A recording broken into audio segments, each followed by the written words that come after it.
we've learned a lot about the Canadian Football League in the last year and a half. A lot of it I thought that I knew. I think the fans realized some things about the CFL that they didn't know.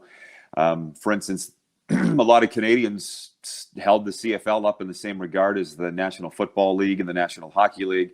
And when those leagues got playing, they kind of wonder, why isn't the CFL? And that's what I heard the most. And the biggest issue is that, as you mentioned, I was in the league for 20 seasons, and I know that it's never been a cash flush league. A lot of times people referred to it as the cash flow low. That's what CFL stood for. And that was kind of proven to be the case when they didn't play in 2020. It was just a dollars and cents thing. And then coming around to 2021, as you recall, you mentioned that I was on your show in March. It must have been before March 10th, because I don't think you and I discussed the XFL, CFL collaboration talks or merger talks. That came down March 10th. And frankly, that gave us something to talk about for March, April, May, and into June.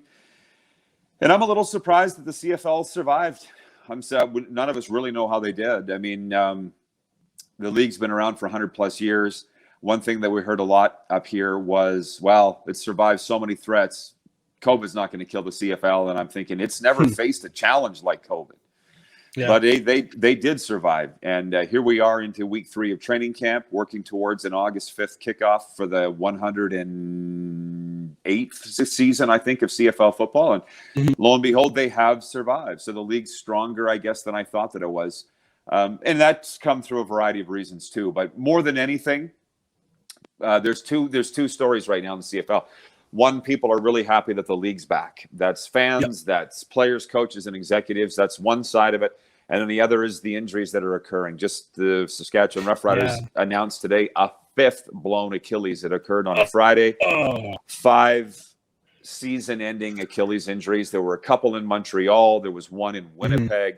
So there's the jubilation that the league has not folded, and it's back on one side. But on the other side, and what I'm seeing on Twitter today is, are we going to have any players left by the time the season starts on August the 5th?